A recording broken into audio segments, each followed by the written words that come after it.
हम हड़ताल का मैं पहले ही एक बात बोलना चाहूँगी, हड़ताल कोई करना नहीं चाहता, स्पेशली डॉक्टर्स कभी नहीं करना चाहते। आज हम मजबूर हुए हैं क्योंकि 3 दिन के इंतज़ार के बाद हमें ये करना पड़ रहा है।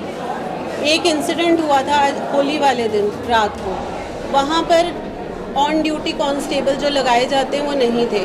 डॉक्टर साहब जो ऑन ड्यूटी थे उन्होंने 3-4 बारी उनको कॉल करी कि जी आइए, अपने कांस्टेबल भेजिए, यहाँ पर कभी भी कुछ भी हो सकता है। एसएचओ साहब पहले तो बोल रहे हैं कि हम नहीं आ सकते हैं, हमारे पास और भी बहुत काम है।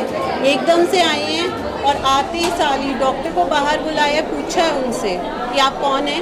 जब उन्होंने बोला मैं डॉक्टर हूँ यहाँ पर, कॉलर पकड़ के थप्पड़ मारा और ये सीसीटीवी फुटेज पर है।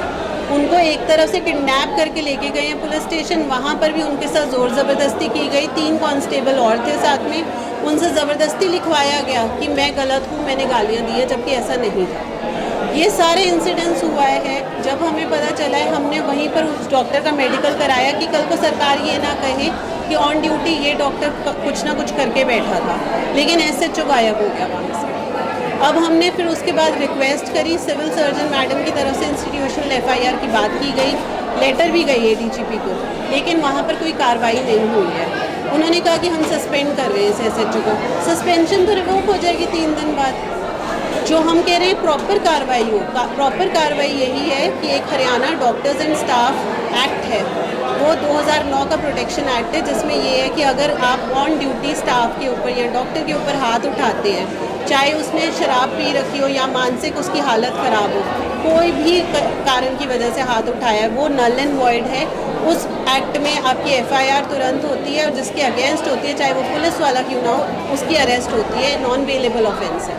हम सिर्फ इतना कह रहे हैं कि उस एक्ट के तहत BNS 127 इलीगल कन्फाइनमेंट, 4-5 और चीज़ें हैं, उसके तहत एफआईआर करी जाए। एफआईआर करने में कितनी दिक्कत आती है, पुलिस के द्वारा क्यों मारपीट की गई डॉक्टर के साथ, यही हम समझना चाह रहे हैं। एसएचओ साहब को अपनी ईगो पे बात आई है, क्या हुआ है हम नहीं समझ पा रहे, क्योंकि हम लोगों के सामने सीसीटीवी फुटेज आई है। वो सीसीटीवी फुटेज में क्लियरली सारी चीज़ें दिख रही हैं। अगर डॉक्टर कॉल करके प्रोटेक्शन के लिए अपने और अपने स्टाफ और पेशेंट के प्रोटेक्शन के लिए पुलिस वालों को कॉल कर रहे हैं, जो कि आईडी वहाँ पर होने चाहिए थे, वो नहीं है, और उस पर कॉल करके बोल रहे हैं कि जी आइए आकर बचाइए सबको। इसमें मुझे नहीं समझ आते कि एसएचओ साहब की ईगो पर इतनी क्या बात आ गई कि उन्होंने ये सब किया। हमारी मांग यही है कि एफआईआर की जाए, जो सेक्शंस हैं उसके तहत की जाए और उसके ऊपर कार्रवाई करी जाए। तो आप GOPD सारे दिन के लिए बंद की है? जी सारे दिन के लिए ही बंद है। कहीं ना कहीं पेशेंट्स को भी दिक्कत आ रही है। हम बिल्कुल ये कह रहे हैं कि पेशेंट्स को दिक्कत आ रही है, पर आप ये बात समझिए, जब हमें डर के पहले क्या था, हम कह रहे थे कि पेशेंट आकर मार रहे हैं। अब पुलिस वाले जो ऑन ड्यूटी हैं, जो बेसिकली एक प्रोटेक्टर का काम कर रहे हैं, रक्षक का काम कर रहे हैं, वो भक्षक की तरफ बनते जा रहे हैं। तो डॉक्टर क्या, हमारा स्टाफ भी डरेगा काम करने में। आज हमें बाकी सारा स्टाफ भी आकर कह रहा है कि हम आपके साथ आकर खड़े हो रहे हैं। हमने किसी से सपोर्ट नहीं मांगी, लेकिन वो कर रहे हैं क्योंकि उनको समझ आ रही है कि ये क्या हो रहा है। अगर पुलिस ही हमारे साथ ऐसे करेगी और एक एसएचओ आके हमारे साथ ऑन ड्यूटी ये कर रहा है, उसके बावजूद कोई एक्शन नहीं लिया जा रहा, तो मेरे को लगता है कि जनता के साथ क्या हो रहा है वो नहीं समझ आ रही मुझे, कि उनके साथ भी तो ये सब हो सकता है ना।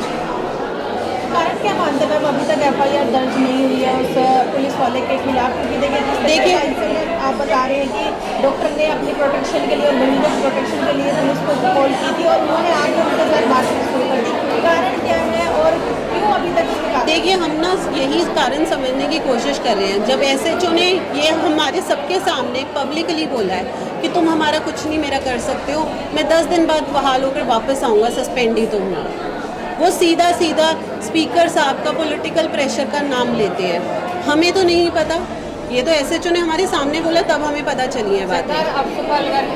हाँ जी, सरकार अफवाह भी लगा सकती है। एस्मा चल रहा है जी, दिसंबर में लगा था, 6 महीने के लिए होता है एस्मा, पर बात यही आ जाती है जब आपकी जान के ऊपर बात आ जाए तो एस्मा क्या कुछ भी आप करेंगे, डॉक्टर्स तो आएंगे ना आगे कि आप एफआईआर करो, 5 मिनट का काम है, आप प्रॉपर एफआईआर करो। हम तो आपको ये नहीं कह रहे आउट ऑफ द वे जाकर कोई भी काम करो।